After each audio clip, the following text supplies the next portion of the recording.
Hello, class. I hope everyone's doing well on this random snow day that we have.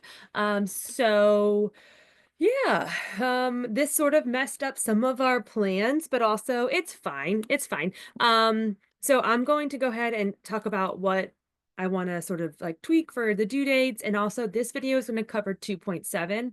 I'm going to make a separate video for 2.8, so that hopefully, they're just sort of, you can treat each of them separately. You can watch them whenever works well for you. Sometime just between now and next time we meet, which will be on Monday. Hopefully you can watch both of the videos, take the notes, and then you're gonna comment with some questions or whatever, something small, hopefully, in terms of what we need to do to show that we are making up today's class, which we can do. Okay, so before we get started, I just want to make sure, if you need to pause the video at any time, feel free to do that. I'll try to put bookmarks, but you want to have your 2.7 notes with you, and also checkpoint 2, just to kind of touch base about that one, because I am going to adjust that due date. However, I do recommend a lot of that checkpoint you can complete now. It's a longer checkpoint. Sorry about that in advance.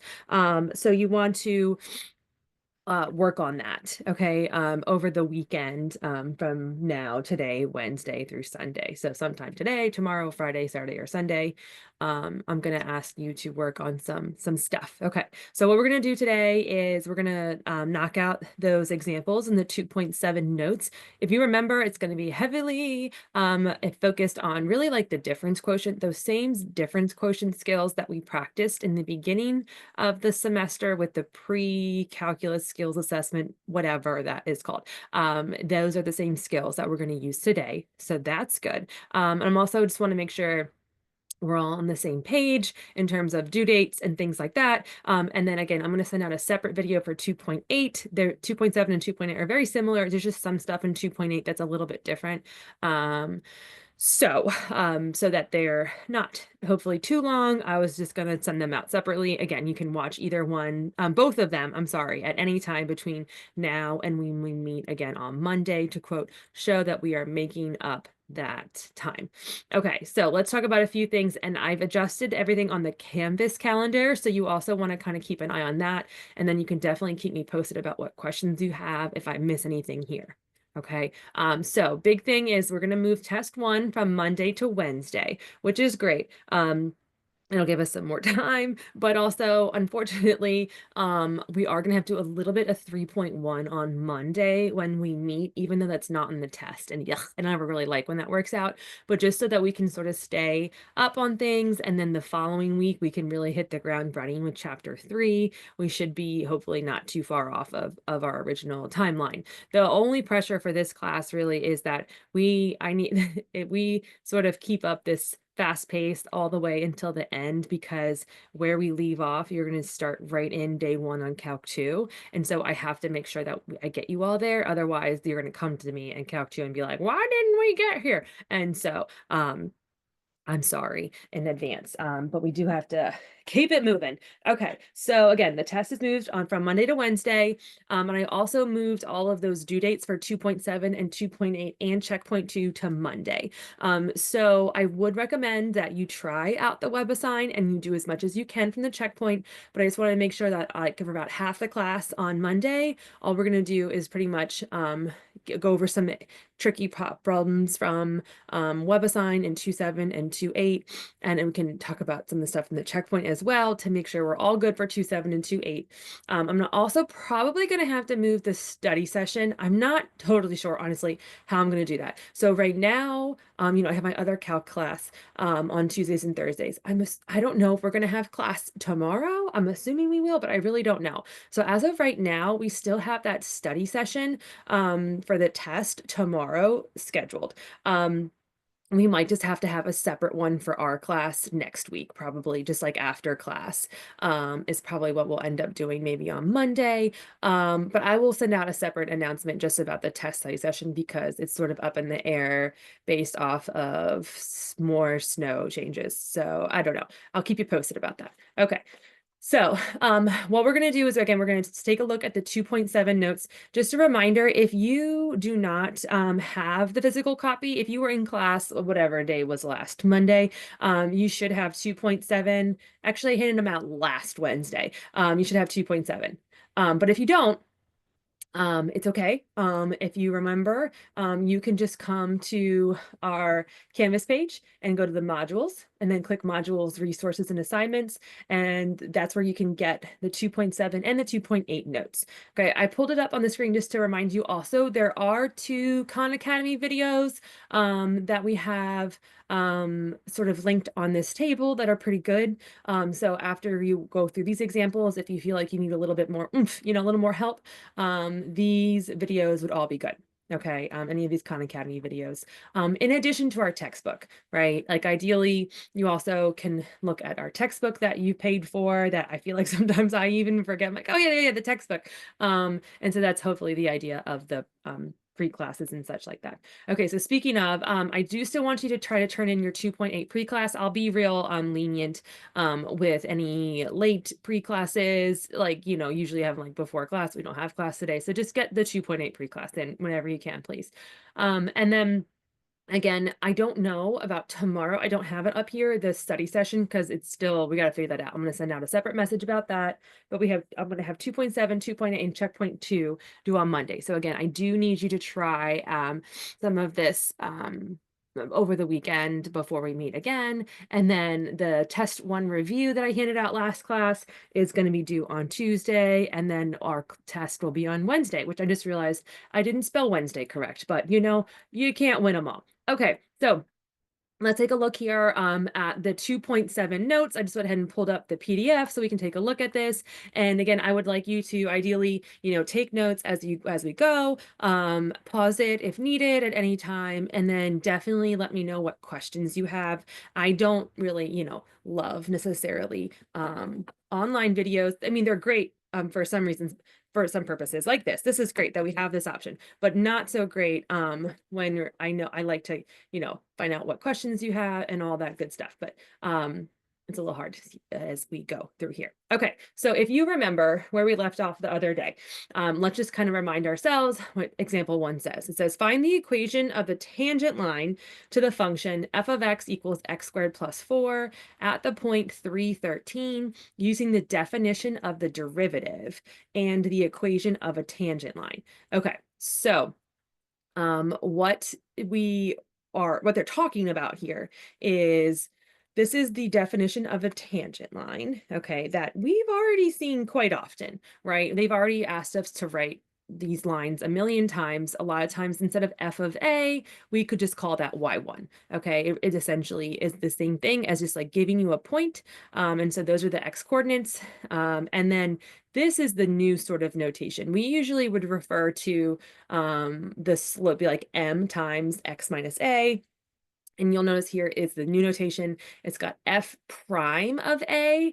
Whenever it has that little apostrophe, that is telling you that you can say that out loud as like f prime of a. It's really the derivative is what they're telling us to find, okay? And so that's the big idea in 2.7 is in the pre-class, we did that painful part. My pre-class is still blank, sorry about that, but yours are completed.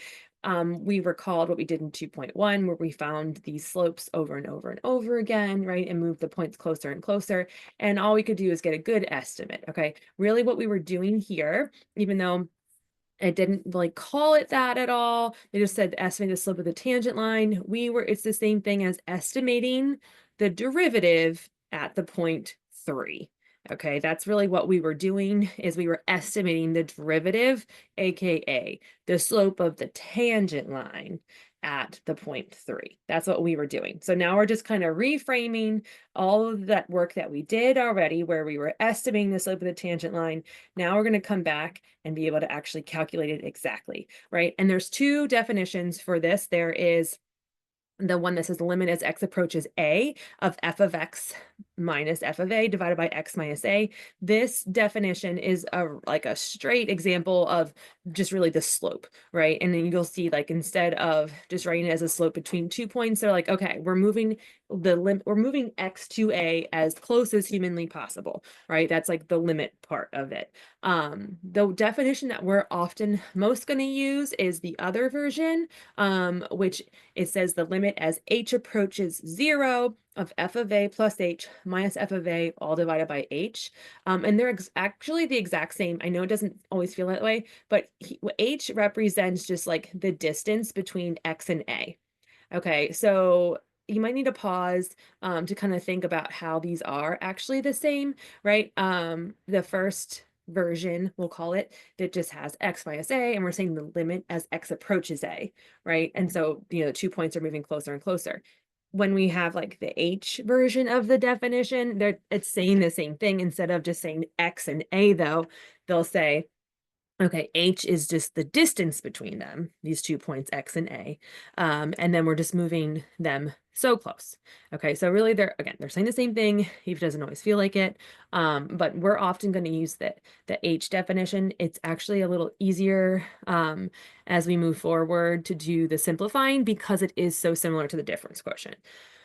So we're going to mostly go with that one. Okay, all right, so back to our example here, and then we can go over, again, just feel free to pause this, as needed, and keep me posted through Canvas or what have you on how you're feeling and where we get stuck. Okay, so now remember, spoiler alert, we already said in example 1, this slope, we estimated it, I feel like pretty confident because we got pretty close and it looked like from both sides of my table in the pre-class, the slope was approaching 6. Right. And so we're really just doing a fancy way to get that exact number without having to do tables over and over and over again.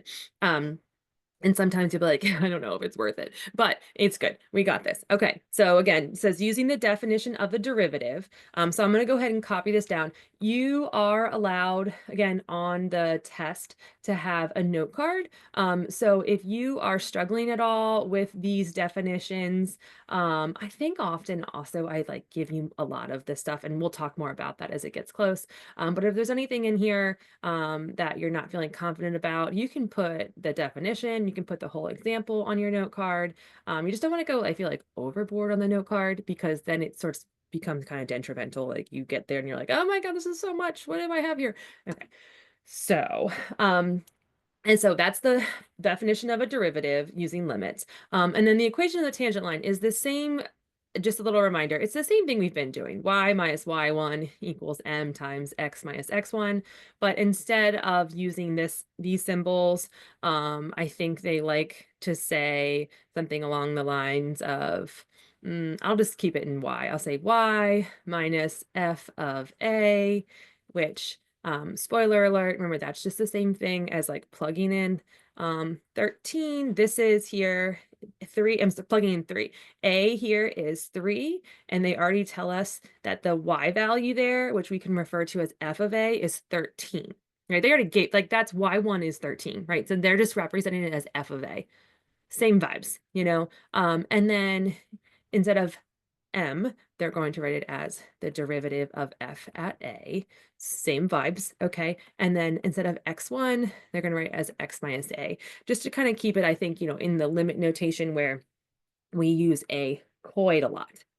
Okay, so some people ask if they can just use X's in the definition instead of A's. And I'm always like, yes. I honestly sometimes forget. We're just so used to using the difference quotient with X's. And then so when it's with A's, it's like, okay. So really the idea is in 2-7, we're always just focusing on 1 point. Okay, we're finding the slope at 1 point. So here, for instance, A is 3. In 2-8 is where we're actually going to stop always referring to it at one specific value a and keep it as x, where it's like, okay, this is now going to give me an equation for the derivative at all points. We just haven't quite gotten there yet, but long story short, if you use x's instead of a's, especially in 2-7, it's no big deal. Okay, I'll just try to be good and use a's, but just keep that in mind, is really when we're talking about a, we're just talking about this x value 3. Okay, all right, so let's label some things here of what we got going on in my lovely derivative equation. So just a reminder, we're being asked to find the equation of the tangent line of f of x equals x squared plus 4 at the point 313. So sometimes they'll give you an actual point, very similar to like the problems in 2-1, where like sometimes they would give you the points x and y, and then sometimes they would maybe just give you one x value and like the difference, right? The distance away from it. So it's sort of like that in here too, right? Where each problem's a little different, but they're always going to give you the x value to start out with, which they call a. So I'm trying to find the derivative of f at 3, right? And then I'm just going to copy this definition again. I'll go ahead though and replace everywhere I see an a, I'll go ahead and replace that with a 3. Okay, just to sort of start us out. I feel like that's usually what I kind of recommend you do, especially if you're just trying to get started. I'll just kind of have a little list over here of things you want to keep in mind. Is first, you're going to go ahead and replace a with 3 or whatever they give you in the definition of the derivative. Okay, cool. I did that. Now what, right? And so now we just go ahead and we're just going to evaluate f of x at 3 plus h and also at f of 3. So sometimes this is where you might want to go off on the side and simplify depending on, what we got going on. F of 3 plus h and f of 3. You know how like it's always annoying to bring the limits along for the ride. It's extra annoying to bring the limits along for the ride while you're also trying to like FOIL and cancel out terms and like all sorts of stuff. So sometimes what I'll do is just I'll kind of go off onto the side and be like, okay, what's going on here? And we did this again very similarly when we did the difference quotient, if you remember. So side work, I'm just going to focus on finding f of 3 plus h and simplifying that, and f of 3. So sometimes, if you remember, sometimes it's easy, sometimes it's sort of painful. Honestly, the equations where f of x is a polynomial is probably sometimes the most painful just because you have to do a lot of like expanding. But this one's not too bad. Okay, so if I have f of 3 plus h, that means I take out wherever I see an x and I insert 3 plus h. Right, so I take out my x and I insert 3 plus h. So 3 plus h squared plus 4. And then I'll FOIL this out. So it'll be 9 plus 6h plus h squared plus 4. And I guess I'll just tidy this up a little bit because I can add the 4 and the 9 together. And I'll just go also ahead and write it with the h squared first. You don't have to, but I feel like we often will see that sort of, in descending order. Okay, so I got that. Let me go ahead now to also just like knock out what f of 3 is while I'm over here. F of 3 would just be if I plug in 3 into f of x, and so that would be 3 squared plus 4, and so 9 plus 4 is 13. Okay, cool. And then you're like, this is going to happen almost every time. Like, oh, I see a connection here. I see a 13 and a 13. I think they're going to be canceled out, but let's find out. We won't jump the gun here. So now I'm going to go back to my difference quotient, and I'm going to go ahead and rewrite this lovely definition. But instead of f of 3 plus h, I'm going to go ahead and insert h squared plus 6h plus 13, right? Instead of f of 3, I'm just going to go ahead and insert 13. Okay, so we got this, okay? So this would be h squared plus 6h plus 13. So we have f of 3 plus h, insert that, minus f of 3, which is just 13. And then this is all divided by h, okay? And a lot of the same things that happen in the difference quotient are going to happen here, where mostly, spoiler alert, we're going to have to do something to do some canceling or some simplifying. Every time it's a little bit different. And then that way we could like essentially cancel out the h in the denominator. Okay, so looking at this, we can see the 13s would cancel out. Right? And then we're like, oh, I'm left with h squared plus 6h. So if I factor out an h, I'm left with h times h plus 6 divided by h. And now I can go ahead and cancel out my h's. Right? And so then I'm just left with the derivative at 3 equals the limit as h approaches 0 of h plus 6. And can I actually find that limit? Yeah, that's not a problem. I can just use substitution. I can just plug in 0, right? And so the derivative at f of 3 if I plug in 0 for h, is just 6, which again, spoiler alert, we already knew it was going to be that, because remember, this is the same problem that we had in the warm-up where we did the calculations over and over again.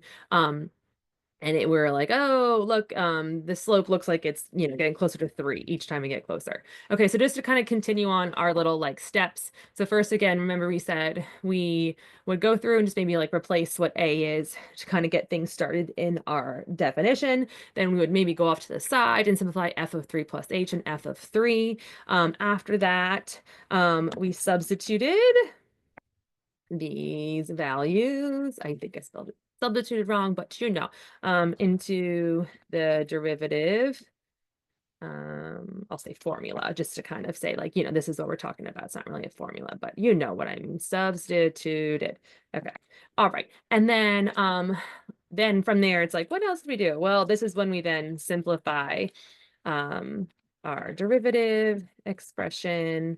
And once we have canceled out the h in denominator, then we can evaluate the limit. And then, voila, our derivative is 6. So hopefully you're like, oh, okay. Ideally, we're going to keep practicing more, but it's all connected. What we did in 2.1, where we had to find these calculations over and over and over again.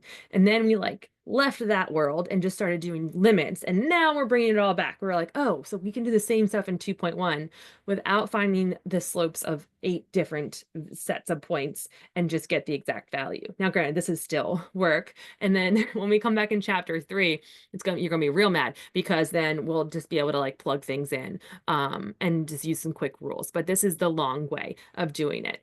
Okay, so now I think I just make sure that you read the question, because this one actually does want the equation of the tangent line.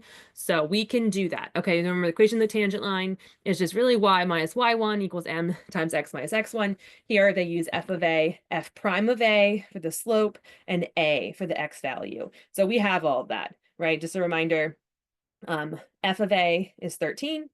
The derivative f prime at a is what we just found is 6. That's the slope of the tangent line. And then again, x minus a is just the x value they give us. So here I'll just go ahead and say y minus 13 equals 6 times x minus 3. Okay, and then just real quick, because why not? Let me go ahead. I just want to show you real quick what we're talking about visually, because it's easy to sort of lose sight of what's happening here, right? So what we're talking about is we have this random equation that the original function was y equals x squared plus 4, right? And they wanted us to find a tangent line. Where is 3? Where are you? Oh yeah, up here, 313. So I'm going to have to zoom out a little bit. So here's 313. Right? I'll just have them fill that point in so we don't lose track of it. Okay, there's 313, right? And so what we did is we came up with this line, the tangent line to this point. We found the derivative was 6. And then even if I think Desmos would be fine. If I write it in point slope form, I think it should work out. Sorry, I have to sneeze real quick. Oh, yeah. Okay. Sorry. So that is the green line that we have here on Desmos that I just went ahead and added in there. That is saying this is the tangent line that matches the exact slope at this point, at this function, the exact slope there, right? And it goes through this point 313. And that's the point that they share. They have the exact slope. If I was to zoom in as far as possible, you can't even see the 2 lines, right? They're one in the same. You can't see the red function and the green function because their slopes match so closely at that point. Okay, they both have the exact slope of 6 at that one point. And then again, remember when we come back in 2.8, we're just going to come up with an equation that we could use for any point here to get the slope out. Okay, so I hope this sort of makes sense, but again, we'll just keep practicing until we get it. Okay, so this next example, example 2, we're looking at similar vibes, right? It says find an equation of the tangent line, of course, and this is the function they give us this time, the square root of x minus 5, and they tell us at x equals 9. So similar, right? A little different than the last problem. If you remember the last problem, they said find the equation of the tangent line to this function at the point 313. Here they just gave us 9 is the X value. So they, again, like to do this, where sometimes we might have to just plug in 9, right, into the equation to find out what that Y value is there. Unlike on this last one, they gave us 13, but we could have just plugged 3 in here and gotten 13 as well. Right. So again, they like this where they have the same problem, but it looks different. Okay. So first it just says, what is A? A is when they're talking about just like the X value, right? And an F of A, for this case would just be like F of 9, right? We're just going to plug 9 in to my original equation and get out the Y value. That would be like the square root of 9 minus 5, which is just the square root of 4, which is 2.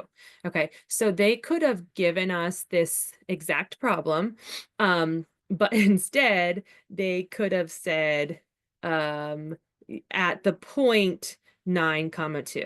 Also, I just realized, just kind of thinking back, I went off on the side of this last problem and like plugged in 3, not like like I knew it was 13. I didn't really have to do that, but like it's fine, they just okay. Anyways, I was just thinking back of the last one. All right, we already knew it was 13, but I just took the excessive route and just showed it again. Okay. So same situation as we have before. So I recommend, I personally, struggle just with sort of memorizing things, but the more you try to memorize it, and try to write it down, the better off I usually do. So let's start by like trying to write the definition of the derivative. So I'm going to say f prime of A.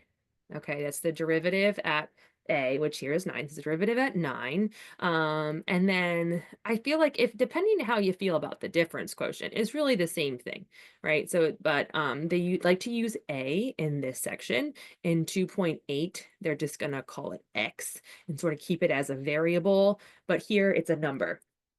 It's a very similar process. Okay, so if we kind of think through again what our steps were from before, first I want to go ahead and replace A with 9. The good news for me is my 9s and A's look very similar. So, so let's do that. Okay, so say F of 9 plus H minus F of 9, all divided by H. Okay, great. And then this is where I was like on this last time, we're like, let's go off into the side and just think about what is F of 9 plus H and what is F of 9. Now, we just found F of 9, remember, is 2. So we don't really have to find that again, like I did the last time, which I, again, didn't really need to, but that's fine. You can't, Okay, so we'll have F of 9 plus H. So sometimes actually the more complicated the function, like here I think of like a radical function as like more complicated in theory as the polynomials. They're actually sometimes the easier ones to simplify, F of A plus H. But then later on is where like sometimes you have to pull out some sort of like random thing that can make it hard. Okay. So I'm taking out X and F of X, and I'm inserting in 9 plus H, right? So cool. So I have inside my radical is the square root of 9 plus H minus 5, which is, I could just put the 9 and the 5 together and say that's for the square root of 4 plus H. Okay, so that is what I'm going to insert for F of 9 plus H. And again, just a little reminder, I'll just put it here because we just did it up top here, but F of 9, when we plug 9 in, we got out 2. So those are the two values that I'm going to go back now and rewrite into my lovely derivative definition formula, whatever you want to call it. Okay, we'll say the limit as H approaches 0 of F of 9 plus H, which I'm just going to now plug in as the square root of 4 plus H, minus F of 9, which is just 2, and this is all divided by H. Okay, so here is like when we were solving the difference quotient back in the day in pre-calc skills, whatever, you'd be like, okay, I found the difference quotient. Now what? And the last problem we did, there was kind of obvious because it was like 13 minus 13. I can just eliminate those. This one's not as obvious, right? Of what we're supposed to do. We can't plug in 0 the way it is now, because then we're going to have a bunch of stuff divided by 0. And that's not what we would have 0 divided by 0. Right. And so just to kind of connect it back to all those limit skills we've been doing, this could have been a limit problem from 2-3. if once we got to here, it's the same process, really. Okay, so when we have this situation, what do we do? And there's a radical. So we would probably try to rationalize the numerator. It's called, right, where we multiply by the conjugate. So I'm going to multiply the top and the bottom of my expression by 4 plus h plus 2, the square root of 4 plus h plus 2, right? So it's really the same expression, just the opposite sign between my two terms. Why do we do that again? We do that so that in the numerator, things get nice, right? Things are a little nicer. We don't really have to, the whole point of multiplying by the conjugate is so that we don't really have to actually FOIL. See, I think my 9s and my a's already started blending together. Okay, all right, so this is f prime of 9 equals, I do, just be careful. I always just forget to bring the limit along, especially when we add in these other more complicated algebra skills. It's like, oh, the first thing to go if our brain is stressed is this limit. So just try to bring the limit along. Okay, and then we would need to FOIL, but we don't have to actually FOIL because they're conjugates, so the outer and the inner would just go away. Okay, and so then we can multiply the first terms, which would just be square root of 4 plus h times square root of 4 plus h is just 4 plus h, right? And then -2 times +2 is -4. And then the denominator, we're just going to leave that, we're going to worry about, that's a tomorrow problem, okay? Or actually like a 2-minute from now problem, but we're not going to worry about simplifying the denominator. And that's usually, again, like sort of the process of what happens. Okay, so the 4s, we can see in the numerator is 4 plus h minus 4. So those are actually, now we can cancel them out. And you'll see like, oh, okay, I actually have just an h left in the numerator. I have an h in my denominator. I can go ahead and cancel those h's out, and we'll be left with the limit as h approaches 0 of 1 is in my numerator, right? Sometimes that throws people off, divided by the square root of 4 plus h plus 2. Right. And then it's like, once you cancel out that original h, that's the only real problem child there, because now we can like, oh, I could actually just plug 0 in now, right? It might be a little weird, but I can do it. And so if I plug in 0, I'll say 1 divided by the square root of 4 plus 2, which is actually just 1 over 2 plus 2, which is actually just 1 over 4. Okay, so yay, that is my slope of the tangent line at the 0.9. And then lastly, if they want me to write the actual equation, sure, I can do that. Remember, it's like y minus y1 equals m times x minus x1. It's just that here, they're going to call this f of a, which we already know is 2, right? Instead of the slope, that's just what we just found. That's that lovely derivative at a. And instead of x1, they'll use technically the letters a. So we got this. So y minus 2 equals m, which is 1/4 times x minus 9. Okay, so we can already start thinking like, I don't know if I really would want to have calculated, I don't know if I would have gotten 1/4 or 0.25 if I had to estimate this, right, on a table. That probably wouldn't have been very fun. Now, this wasn't like, I don't know if I'd call this fun, but you have the exact value. We don't have to do any guessing. We don't have any like weird decimals or anything like that. That's my exact answer, right? And again, so if you wanted to graph it, you could look at the graph and focus on where it's 9. And we know that, again, that exact steepness when x is 9 is 1/4. We know that now. That's the exact steepness. We don't have to guess. We don't have to estimate. And then we could write our lovely equation of the tangent line. Okay, so what do you guys think? We doing okay? There's just variety, like the first one, just to like kind of recap the different examples. This is a polynomial equation. This one was a radical. And then spoiler alert, now we got a rational. Those are like the heavy hitters, and they each sort of require different skills to be able to find the difference quotient. But we got this. It's fine. All right, so let's do it this way. It says find the derivative of the function at x equals 2 using either notation. That's referring to the fact that we have so far only use the H definition. And that's just what I encourage you to do, because that's really going to be what we do from now until forever. If you want to try one the other way, you're more than welcome to. It just looks a little different sometimes in the simplifying. But if you're just like, a curious person, you can, but we're just going to stick with the H definition. Okay, so we don't have to write the equation of a tangent line, so yay, that's good. But we just have to find the derivative at x equals 2. So same old, same old. All right, let's go through here. Let's write again the lovely definition. The more we write it, hopefully the better off things are, right? So the derivative of f at a, right, or f prime of a, equals the limit as h approaches 0 of f of a plus h minus f of a divided by h. Whew, that one almost took me out there just saying that. Okay, so let's again, this is f of x is 2 over x plus 7. That's our f of x. X is 2, so I'm just going to go ahead and rewrite that for my own little well-being. That means a is 2, right? And also here, let's just go ahead and find out what f of a is. That would be f of 2. Right? And again, the first problem, they gave us the point. They gave us the x and y coordinates. They gave us 3, 13. Here, we just have to remember, okay, we can plug in 2, and that would just be, ooh, it's not great. I think it's what, 2 over 9? So that doesn't bode well for us, but it's fine. We got this. Okay, so a is 2. I'm just going to box those. And f of a is 2 over 9. So I'll start out again by going ahead and replacing my a value everywhere. I think that just sort of helps us get the ball rolling. Okay, so we'll say the f prime at 2 is the limit as h approaches 0 of f of 2 plus h minus f of 2, all divided by h. Okay, so from here, we can take a look and see.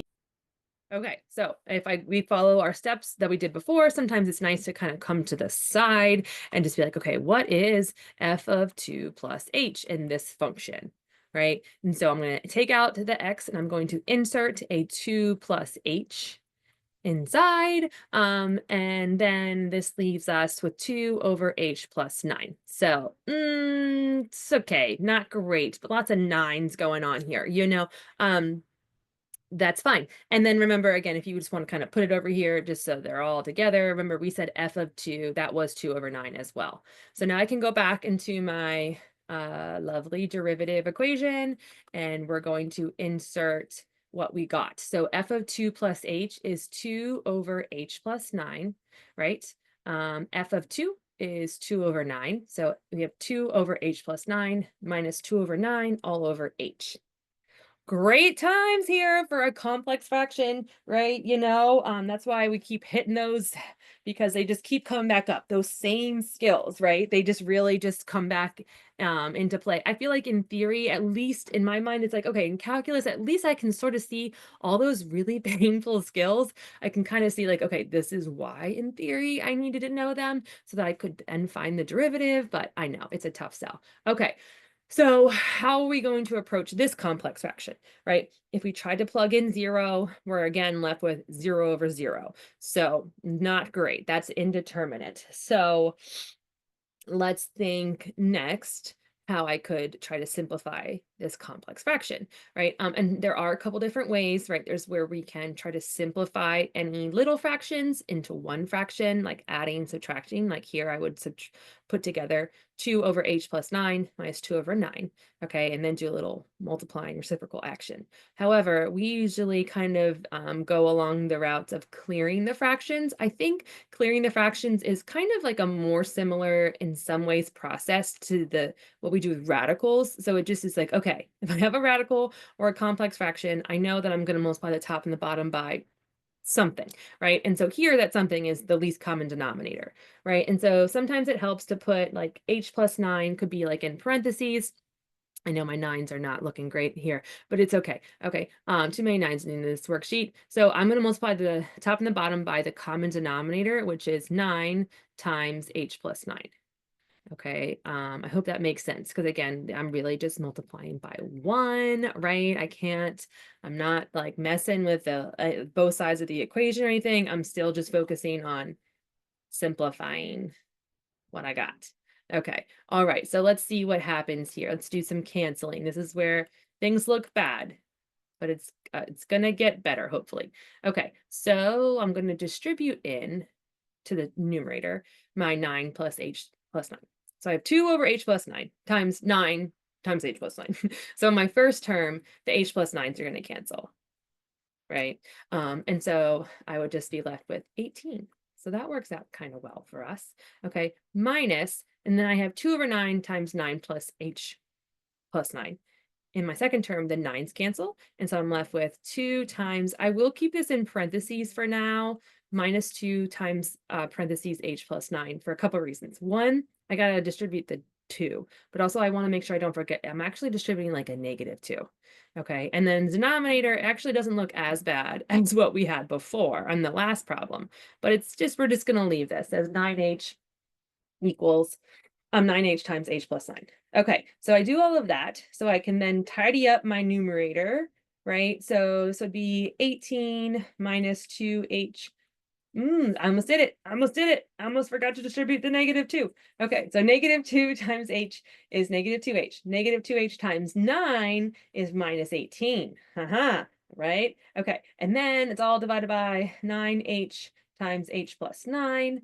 How does this help us? Well, the 18s are going to be eliminated, so that helps us a bit because then we could also, let's just go ahead and just jump for it. We can then cancel out the h's. So I'm only going to have a -2h in my numerator, and I have an h hanging out in my denominator, so I'll just go ahead and cancel those out.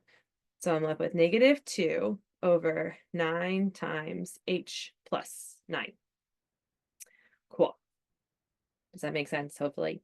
Again, we eliminated the 18s, and we also then was like, oh, I can cancel out my h's. And now I can go ahead and evaluate this at 0. And so it'd be -2 over 9 times 9. That's a lovely number. -2 over 81. I don't think we would have gotten that using estimation, just using some tables. I don't know if we would have gotten there. So that's good for us. Okay, so this is -2 over 81. Okay, last problem that we're going to go over today is this example 4. Again, this is why I'm sending out 2.8 in a separate video, because like this is long enough as it is. If you like things to go fast, you can always put my the speed on like 1.25 or 1.5. Or if you like to take it slower, you can always pause things or slow my voice down. Okay, so let's knock this out. Example 4. Particle is moving along a straight line with a position function, s of t equals t squared minus 18 plus 8 minus 8t plus 18, where t is in seconds and s is in meters. So that's something. And then it says find the average velocity between t equals 2 and t equals 4. So again, we did see a little bit something like this in the first unit where we were talking about like the what was it? It was the instantaneous velocity. We were trying to estimate it by making like a table of values as we were like approaching something, right? And so here spoiler alert, if it asks for instantaneous, that means we are talking about the derivative. So just sort of looking ahead, we will bust out the derivative in B. A though, A is fine. A is just like, almost like the same as the slope of the secant line. It's just that we also want to keep in mind that it's not just the slope of 2 points, it's the velocity. So we're gonna need some units. Okay, so the average velocity, because remember, I feel like velocity is always distance divided by time, right? Change in distance divided by change in time. So for just the average velocity, we can do that pretty easily. We could just say, I'm trying to think of what letter do I want to use for average velocity. I know I was briefly talking with some students yesterday, and I think sometimes in physics class, they'll use like dots or something along those lines. And I feel like I was like, it would be nice if we had some, cohesion across these subjects, but here we are. Okay, so the average velocity would be essentially the difference in their positions. So I'm just going to go ahead and say like s of 4 minus s of 2. That would be like the difference in their positions divided by 4 minus 2, right? It's really like y2 minus y1 divided by x2 minus x1, right? All right, let's see here. If I plugged in 4, ugh, they're gonna make me do math. Um, I think, let's see, I know in the bottom denominator, I'm gonna have 2. 16 minus 32 is negative 16 plus 18 would be 2, right? And then if I plug in 2, that'd be 4 minus 16, negative 12 plus 18. Okay, so minus 6. That was painful, but it's okay. So it'd be like negative 4 over 2, which would be negative 2 meters per second, right? So if we're just talking about finding an estimate between these 2 points. So again, just sort of thinking through what we're talking about here. If we had just this equation for, I'll just use it, put it in X, because just to kind of keep things easier, hopefully. And they're saying this is the equation for the position. Like, again, don't worry about the negative time because that's not really relevant. And if we found some time between 2, where am I at 2? 2, here you are, 2, it's right there, should be right there. Okay, why are you doing this? 2, 4, didn't we just say that? Okay, let me just okay, I'm sorry, 2, 4. We'll label that bad boy. No, it wasn't 2, 4, I'm so sorry, it was 2, 2. 2, 2, 6. Geez, get your act together. And then yes, okay, right, because then I plugged in 4, and that's when I got out 2. Okay, dear Lord. Okay, so if I had a line connecting the 2 of these, that would be like the slope of the secant line, right? And then the next question asks us instead to find the slope of the instantaneous velocity at exactly t equals 3, right? And so we can come back and take a look at that. It looks like here, I think that's the 0.33. So the secant line is just would be for part A, a line, the slope of the line connecting these 2 points. Instead, at 3, it's like, what is this instantaneous slope right here? Okay, so instantaneous, they want us to use the lovely derivative. So what we could say here is, I'll just go ahead and say S prime of 3 to kind of keep things, in the same vibes of what we've been doing. So I'll have S of 3 plus H minus S of 3 all divided by H. Okay, and so it's a little painful here again because it is a polynomial. So I will go ahead and find out what I get when I have to find S of 3 plus H. I'm not the most excited. So I'm going to take out every T here. And T is just what we're using instead of X. And insert a 3 plus H. Ooh, okay. All right. So if we do that, we'll have 3 plus h squared minus 8 times the quantity 3 plus h plus 18. So we'll have 9 plus 6h plus h squared minus, wing and a miss, almost multiplied that wrong. Negative 8 times 3 would be minus 24. And also don't fall into the trap. There are negatives. This is actually negative 8 times h, so minus 8h. Those always, it almost got me on the last one. So those, I know that's a common issue there. Okay, so we'll tidy this up a little bit. I'll write the h squared out front. We have 6h minus 8h. That'd be like minus 2h. And then we have 9 minus 24 plus 18. So I think that just comes out to plus 3. Okay, and then S of 3, actually, this is the point that I graphed on the Desmos just for funsies. If we plug in 3, though, that'll just be 9 minus 24 plus 18. Same numbers, right, that we just looked at. It's just 3. Okay, so I got that. I got my stuff now. So let's go for it. So I'm going to go ahead and replace S of 3 plus H with H squared minus 2H plus 3 minus 3. This is all divided by H. If I tidy this up, I am almost there. The 3's were going to go away. So that's something. I'll also go ahead and just factor out an H. And so then I'm just left with H minus 2. And so that H's can cancel out. And I can plug in 0, which, look at that. It's also negative 2. So actually it just so happened my good old estimate up here was pretty accurate. Okay, and then the last question just says, does this mean the particle is moving forwards or backwards? So because it says it's moving in a straight line, sometimes it's gonna be a little bit tricky because it depends on like what are we like, are we talking about up or down or left or right? You know, and so since it's moving in a straight line, I think what they're trying to insinuate is that yeah, that the particle is just moving one plane, right, forwards and backwards. So if it's negative velocity, we'll go ahead and say it's backwards. That's the only way we would be getting that. And I'll say because S of 3, the derivative at f of 3 is less than 0. And so that's going to make negative velocity. Okay, I'm sorry that this was such a long situation here. But if you want to try the mixed practices, I encourage you to do that. I think they are a great way to get some practice. And then you can check your answer key off of the Canvas completed notes. It also could help for your checkpoint. So again, remember, I do want you to try to complete as a good chunk, you know, of 2-7 WebAssign and checkpoint 2. I'm going to send out a separate video about 2-8 very shortly.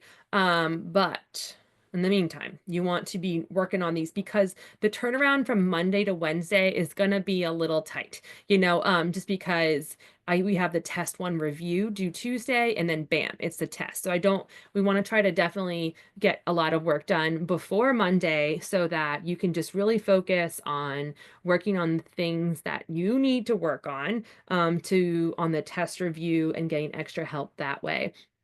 I think Rory should still be doing her online office hours tonight from 8 to 9, which is great. And then assuming everything is back open tomorrow, you could still come in for that test review. That is from 2 to 3:30. I still have that on the Canvas course calendar, but I'm kind of waiting to see how the campus is looking. I don't even know. Who knows? And so I'll probably encourage you to do also is plan on staying after class on Monday if you're able to get some help and if because things have gotten a little wacky. All right. Thank you guys so much. Please keep me posted. Let me know however I can help. I'm going to ask you to just comment on the announcement to get credit for the attendance today, sometime between now and before we meet again on Monday. You just have to make a little comment that you watched it and you tried things and stuff like that. Okay. Thank you, class.